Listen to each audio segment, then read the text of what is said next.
Hello friends! 3 days after ng pageant ni Colleen ay sumabak naman siya sa larangan ng pagsulat. Last December 16 ay ginanap po ang aming District School Press Conference.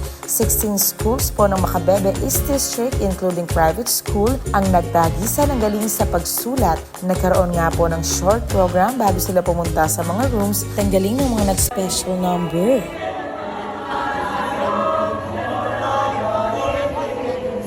After ngang matapos ang oras ng pagsusulat ay pinalabas na nga ang mga bata sa kanilang rooms at magtiyaga kaming naghintay dito sa may covered court. Medyo kinakabahan na naman ako kung ano ang magiging resulta. Kung nakasulat ba siya ng maayos or kung alam niya ba yung binigay na topic. Heto na naman tayo kasi naman sakto pa lang siyang humihinga after ng pageant ay may kasunod na namang contest. This time, hindi na sa pagandahan at pagmumodel, kundi sa utakan naman. At pinaakyat na nga po sila para sa Certificate of Participation. Again, sabi ko sa kanya, okay lang sa akin kung may makuha siya o wala. Ang importante, natututo siya sa lahat ng kanyang sinasalihan at may naiiwang experience at aral ito sa kanya. In-announce na nga po ang mga nagsipanalo sa bawat kategorya. Talagang mabait ang Diyos dahil nanalo si Colleen ng ikalawang pwesto sa pagsulat ng lathalaing pangagham. Pag-uwi nga namin ng bahay ay tinanong sa akin kung ano ang reward niya. Sabi ko ay ililibre ko na lang siya sa labas. Pero iba ang plano niya. Paggabi na lang ay napasugod pa kami sa Apalit at ang punta namin ay dyan sa may Rad Gadgets na located sa harap ng Save Mall sa taas ng Susis. Ay, Lawenya Rigoy Rayrayo, daladalaning medal ng ate Colleen na. At nandito na nga po tayo sa may Rad Gadgets Apalit Branch. Nagbibenta po sila dyan ng mga legit pre-owned iPhone. Mamili-mili ka mo.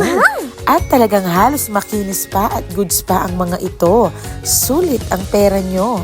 And take note, naka-sale sila at may pa free AirPods pa. At secret lang natin ha, na-promote kasi si Teacher Mel ninyo last August 2024. Ano sa palagay ninyo?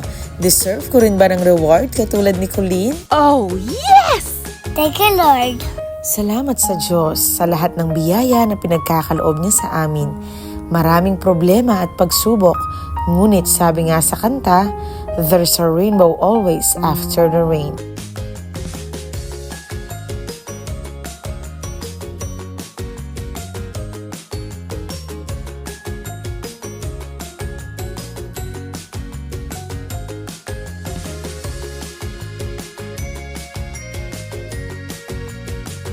Pauwi na nga po kami sa time na yan, pero nagpabili muna ng prutas si Rayray. Lawen nyo naman, makamedalya pa.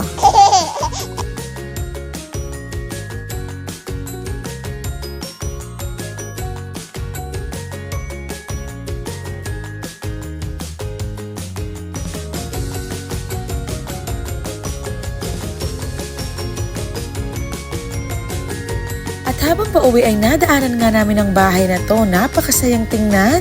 Sumilip rin po kami sa muling nagbabalik na food park ng Macabebe. At talagang sinulit na nga namin ang paglibot.